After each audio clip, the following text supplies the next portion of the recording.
오늘 본문에 나오는 말씀은 예수님 공생의 초창기에 일어났던 한 사건에 대한 말씀입니다.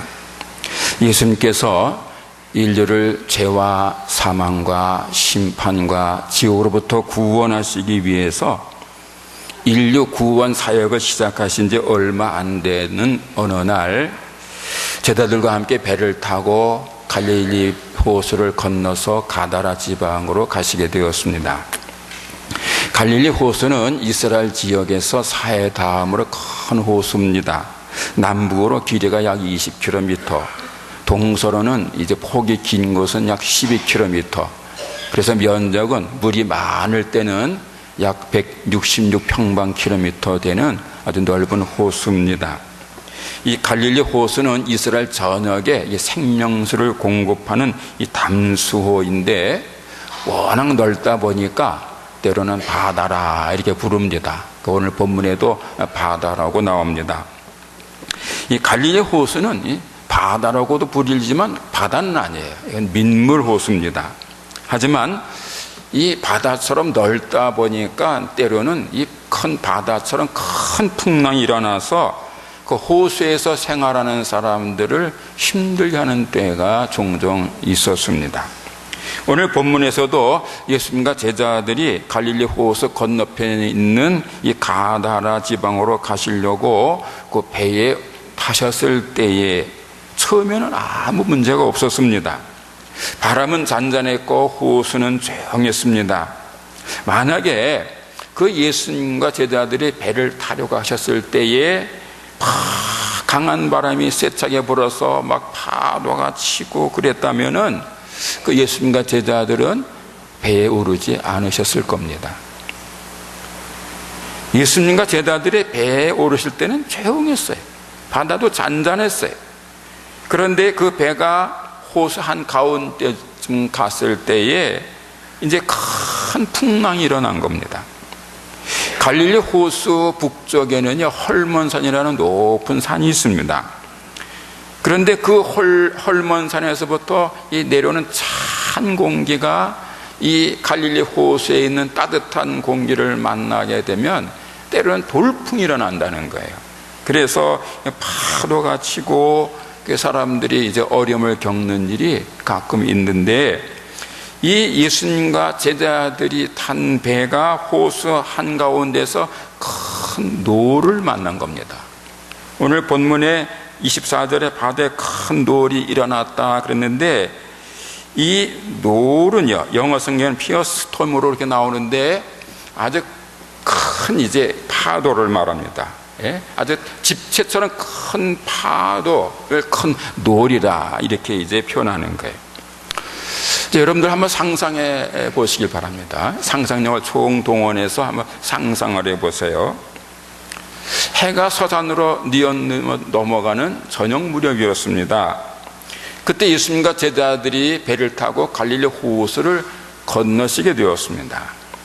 그때가 저녁인 것은 오늘 본문에는 나오지 않지만 그 마가복음 4장 35절에 보면 저녁 무렵이라고 분명하게 나옵니다.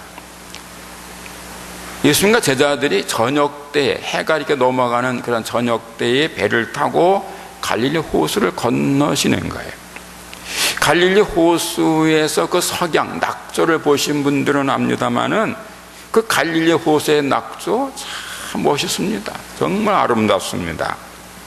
이 제자들이 그 아름다운 석양 그 낙조를 바라보면서 하나님을 찬양하면서 예수님과 함께 하고 있음을 감사했을 겁니다. 그런데 어느 순간 돌풍이 휙 불더니 갈릴리 호수가 뒤집어진 거예요.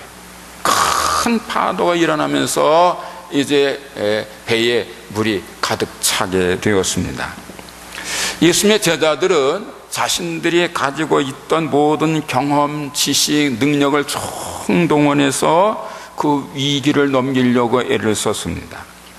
베드로를 위시한 예수님의 제자들은요 그 갈릴리 호수에서 잔뼈가 굵은 어부 출신들입니다.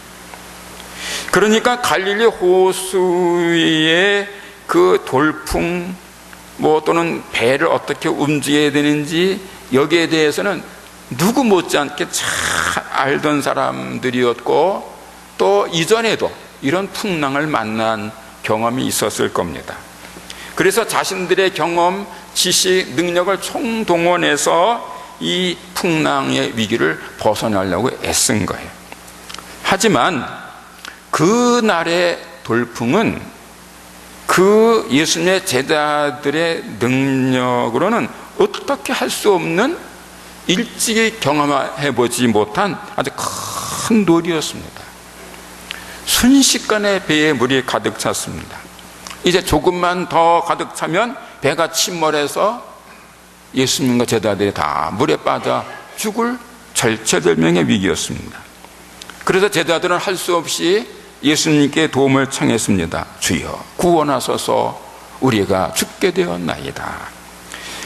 그러자 예수님께서 일어나셔서 왜 무서워하느냐, 어찌하여 무서워하느냐, 이 믿음이 작은 자들아, 이렇게 책망을 하시고는 곧 이어서 바람과 바다를 꾸짖으셨습니다. 그러자 즉시 조용해졌어요. 오늘 본문에 보면 아주 잔잔해졌습니다.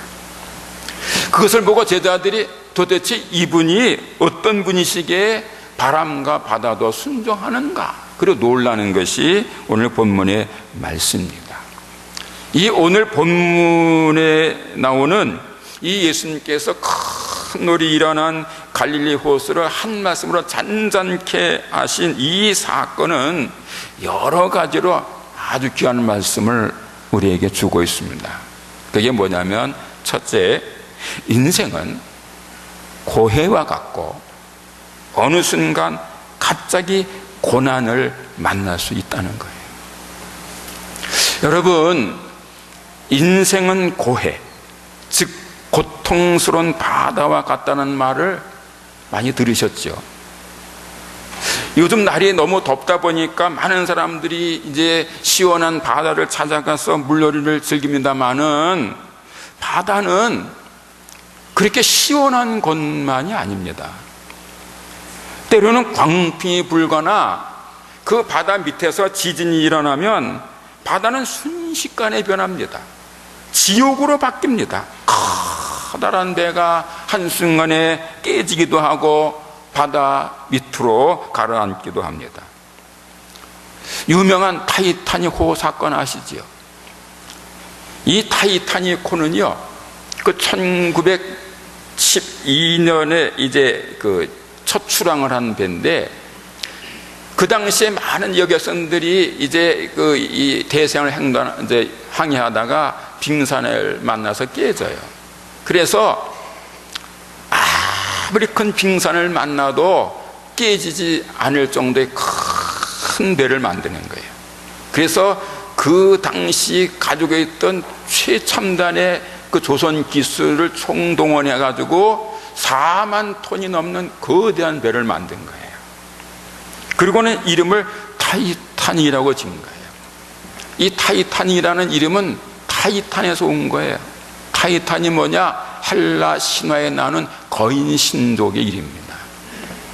그러니까 거대한 이 4만 톤급의 배를 만들어 놓고 이름을 타이탄이라고 지은 거는, 이 배는 헬라 신화에 나오는 거인과 같은 큰 배이기 때문에 어떤 빙산도 깨트릴 수 없다, 이런 어떤 이 강한 자부심을 가진 그런 이름을 지은 거예요. 그런데 그 타이타닉호가 첫 출항에서, 처녀 출항에서 깨지는 거예요. 타이타닉호가 출항할 때에 약 2,200명의 그 이제 선원과 승객이 함께 타고 있었는데, 그 중에 아무도 그 타이타닉호가 첫 출항에서 침몰할 거라고는 생각 못했어요. 그런데 이 타이타닉호가 영국 항을 떠난 지 겨우 닷새 만인 1912년 4월 19일 밤 11시 40분에 큰 빙산을 만나서 깨지는 거예요. 그리고는 깊은 바닷속으로 가라앉는 거예요. 타이타닉호가 침몰한 것은 풍랑 때문이 아니었습니다. 커다란 빙산을 만났기 때문입니다. 하지만 커다란 타이타닉호가 그 처녀 출항에서 침몰해가지고 자그마치 1513명이나 죽은 것은요, 바다라는 곳이 때로는 순식간에 수많은 사람을 죽이는 전장보다 더 위험하다는 것을 보여주는 거예요. 그래서 전쟁에 나갈 때는 한 번 기도해도 되지만 바다에 나갈 때는 2번 기도해야 된다, 이렇게 말하는 거예요. 바다는 그만큼 위험한 곳입니다. 바다를 우습게 여기거나 만만하게 여기면 안 됩니다. 바다에 가신 분들은 절대 조심해야 돼요. 어제도 뉴스 보니까 해운대에서 바다에서 물놀이 하던 사람들이 그 이한윤과를 만나가지고 다 떠내려갔어요.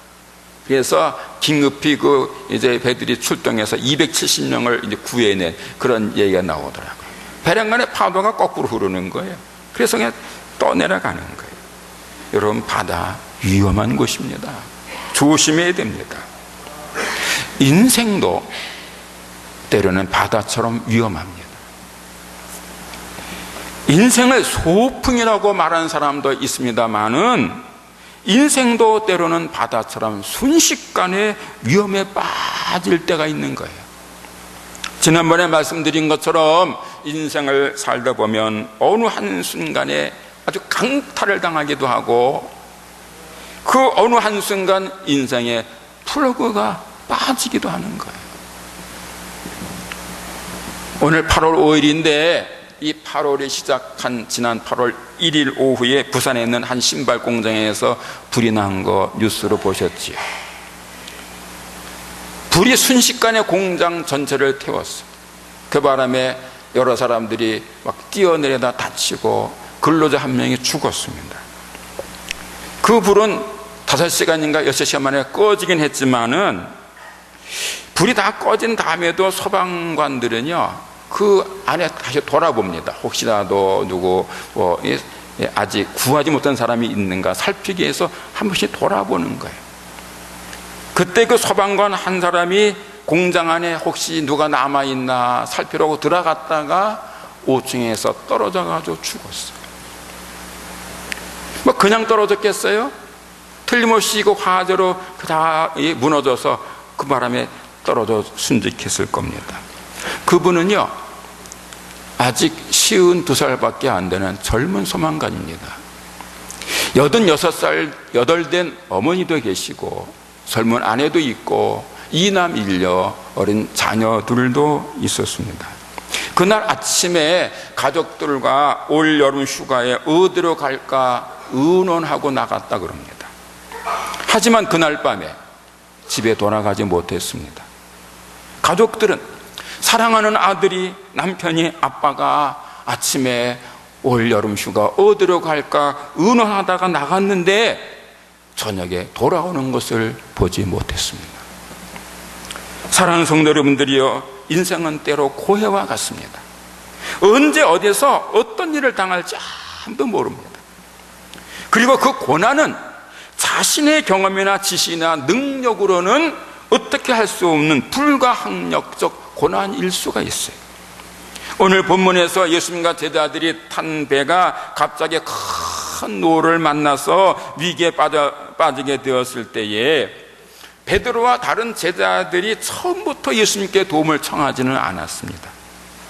바다에 대해서는 그 누구보다도 잘 아는 전문가들이었기 때문에 자신들이 가지고 있던 그 경험, 지식, 능력을 총동원해서 그 큰 풍랑을 이겨내려고 애를 쓴 게 분명해요. 하지만 실패했어요. 그날의 그 큰 노는요 제자들의 경험과 지식과 능력을 뛰어넘는 그런 무서운, 처음 보는 그런 큰 풍랑이었기 때문입니다. 그래서 예수님께 구원을 요청했습니다. 때로 인생에게 닥치는 고난은요 그 사람의 능력을 넘어서는 불가항력적 고난일 때도 있는 거예요. 그럴 때는 어쩔 수가 없어요. 조금 전에 말씀드린 그 소방관도 소방관이 된 지 26년이나 되는 베테랑이었지만 사고를 당했습니다. 여러분 생각해 보세요. 이제 갓 임관한 소방관이 아니고 26년을 소방관으로 일한 사람이에요. 그 사람이 부지했겠어요?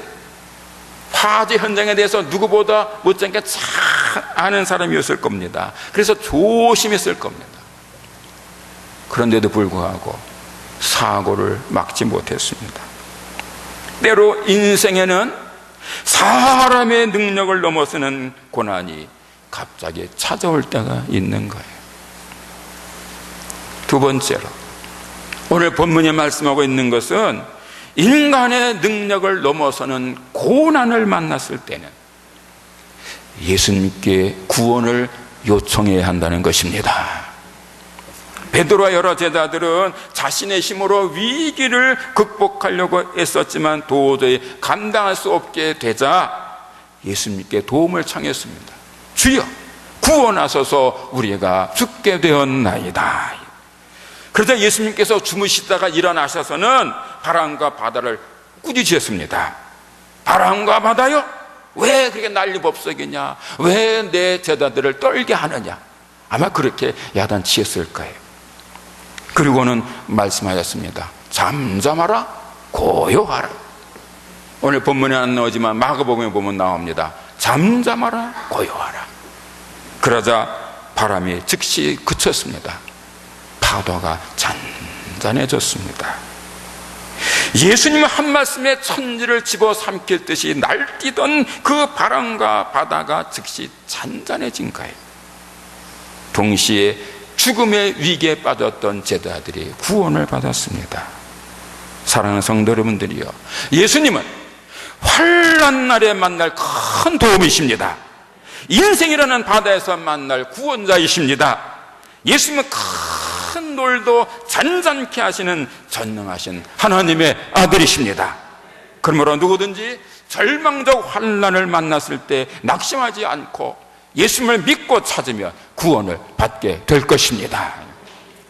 마태복음 7장 7절 이하에서 예수님께서 이렇게 말씀하십니다. 구하라, 그리하면 너에게 주실 것이요, 찾으라, 그리하면 찾아낼 것이요, 문을 두드리라, 그리하면 너에게 열릴 것이니 구하는 이마다 받을 것이요, 찾는 이는 찾아낼 것이요, 두드리는 이에게는 열릴 것이니라.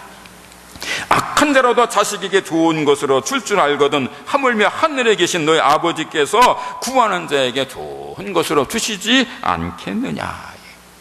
사람이 힘들고 어려울 때 하나님 아버지를 믿고 구하면 전능하신 하나님 아버지께서 좋은 것으로 주신다는 말씀입니다. 그래서 성경을 보면은 많은 사람들이 힘들 때, 어려울 때, 절망적일 때 하나님께, 예수님께 구하고 승리합니다. 복음서를 보면 여러 명의 나 환자들이 예수님께 간구하여 병고침을 받았습니다. 회당장 야이라는 사람은 예수님께 구하였다가 죽었던 딸이 살아나는 것을 보았습니다. 12년 동안 혈루증을 앓던 한 여인은 예수님 뒤로 몰래 다가와서 아무도 모르게 예수님의 옷단을 만지고는 구원을 받았습니다. 수로보니게 여인은 예수님이 냉대하셨음에도 불구하고 끝까지 예수님께 간청하고 매달린 끝에 귀신 들린 딸을 고침받았습니다. 누구든지 절망적 고난과 환난 때 절망하지 아니하고 믿음으로 예수님께 나아가 도움을 요청하면 그는 구원을 받습니다.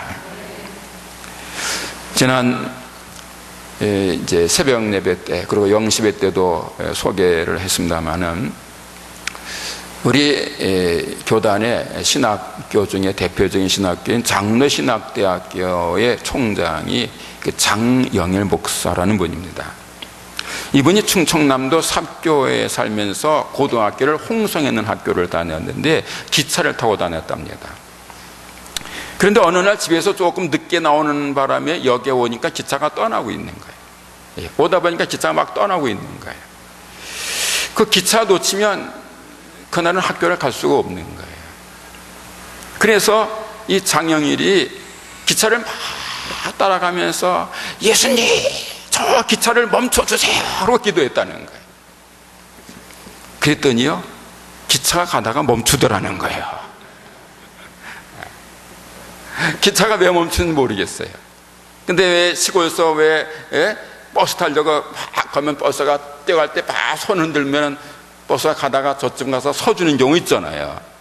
아마 기관사가 그랬는지 몰라요. 막 출발하는데 저기서 학생이 막 뛰어오니까 아마 잠깐 서뒀는지 모르죠. 어쨌든 기차가 가다가 멈추더라고 말이에요. 그걸 보고 이 장영일이 큰 감동을 받아요. 야, 기도하니까 기차도 멈춘다. 그리고 그게 일생 동안 큰 힘이 돼가지고 나중에 목사 되고 교수 되고 우리 장로신학대학교 총장으로 지금 있어요. 좀 있으면 이제 물러납니다만은. 근데 이분이요, 신학생들이 새로 들어오면 이 얘기를 계속 하는 거예요. 내가 고등학교 때 기차를 멈췄다고. 네. 여러분, 뭐가 문제입니까? 어떤 어려움이 있으십니까? 예수님께 도움을 청하시기 바랍니다. 하나님께 기도하시기 바랍니다. 응답받을 것입니다. 문제가 해결될 것입니다. 큰 감동을 받게 될 것입니다. 시편 50편 15절에서 분명하게 말씀합니다. 환난 날에 나를 부르라. 내가 너를 건드리니 내가 나를 영화롭게 하리라. 세 번째는 예수님은 평안이심을 말씀합니다. 오늘 보면 24절을 보면은 바다에 큰 돌이 일어나서 배가 물결에 덮이게 되는 절체절명의 순간에 예수님은 주무시고 계셨어요.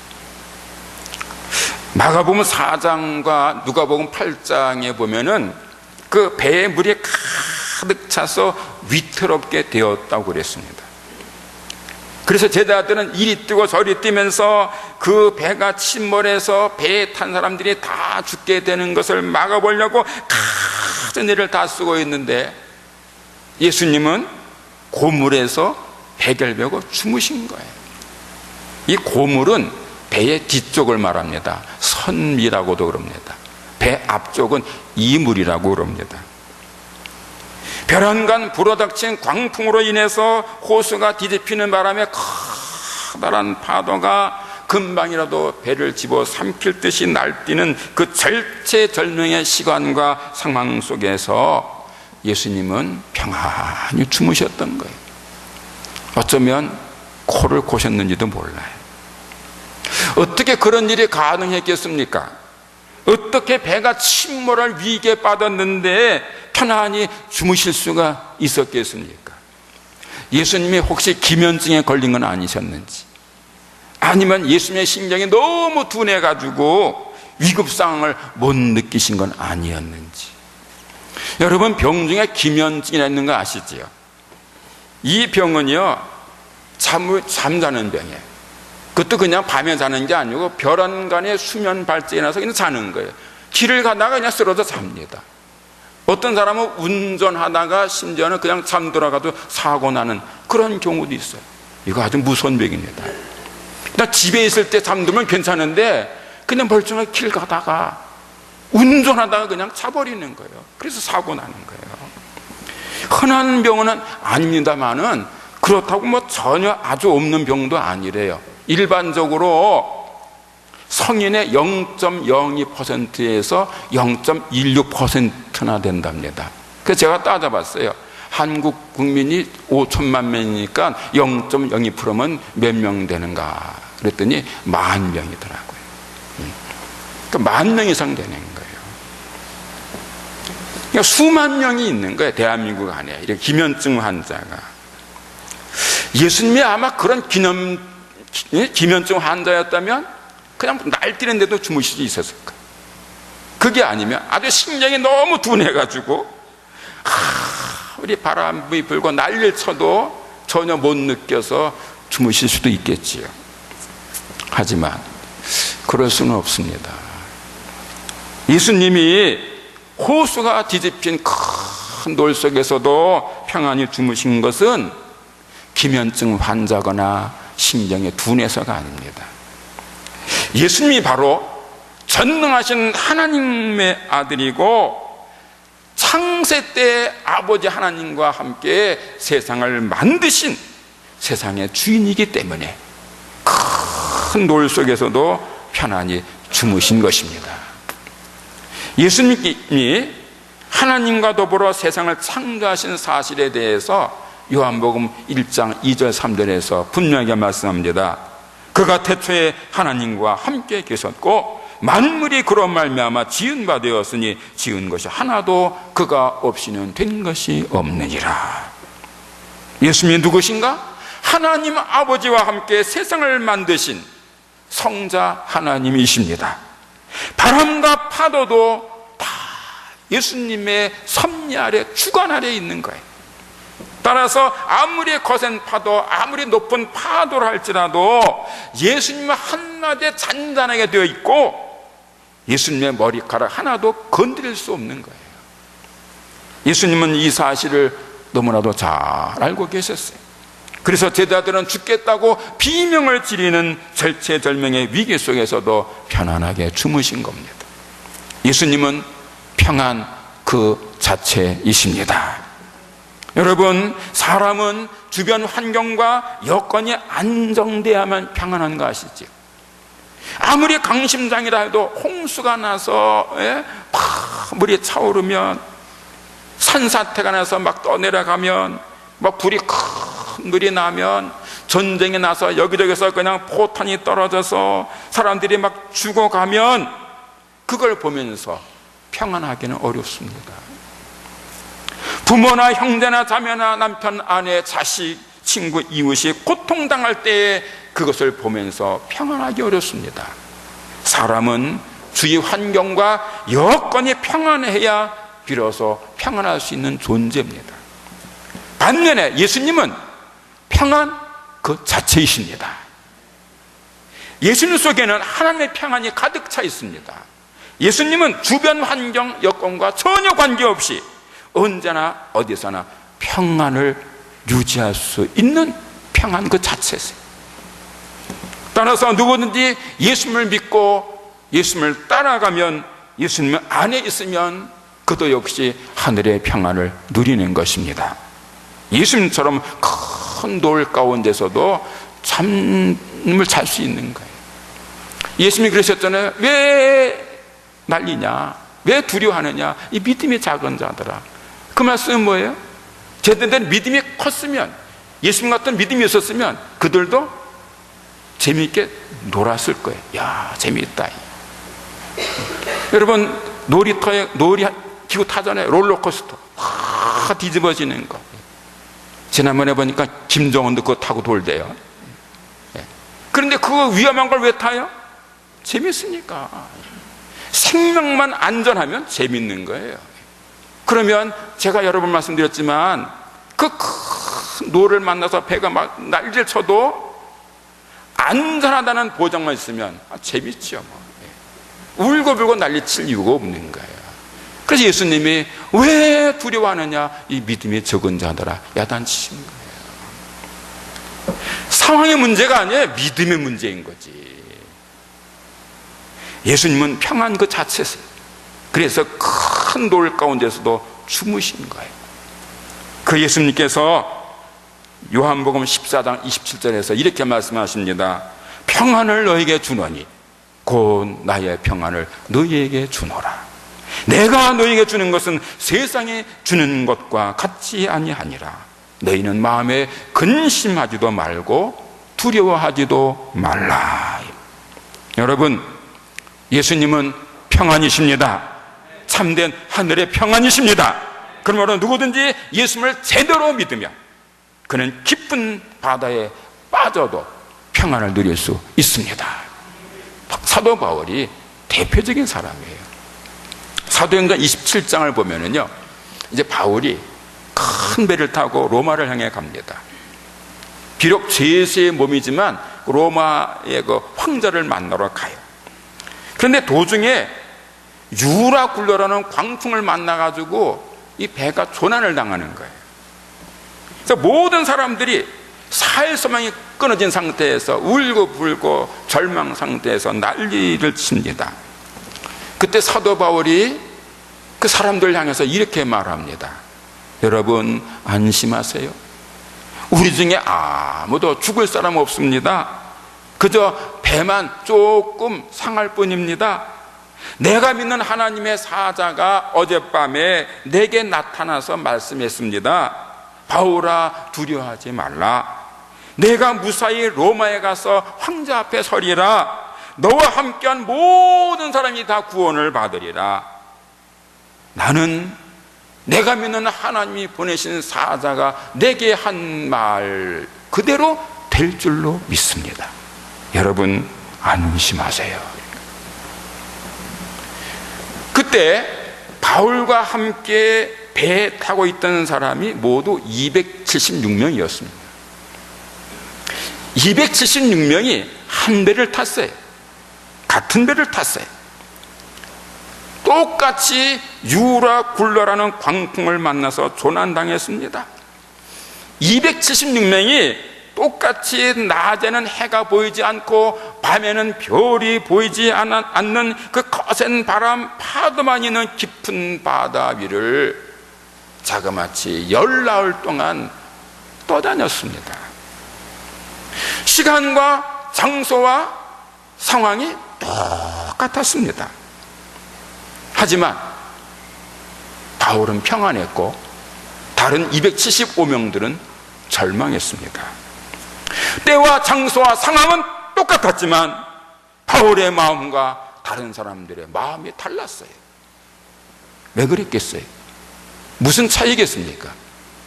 믿음의 차이예요. 하나님을 믿는 예수님의 사람 바울은 믿음으로 평안했고, 하나님께 대한 믿음이 없던 사람들은 절망한 거예요. 참 믿음은 절망적 상황에서도 절망하지 않고 평안을 누리는 것입니다. 사랑하는 성도 여러분, 인생은 고해와 같습니다. 때때로 예기치 못하고 생각지 못하던 때에 원하지 않는 큰 고난을 만나서 괴로울 때 있습니다. 그럴지라도 결코 낙심하거나 절망하지 말아야 합니다. 전능하실 뿐 아니라 사랑하신 예수님께 나아가 구원을 요청해야 하겠습니다. 예수님은 사랑의 주님이십니다. 환난 날에 만날 큰 도움이십니다. 참된 평안, 하늘의 평안이십니다.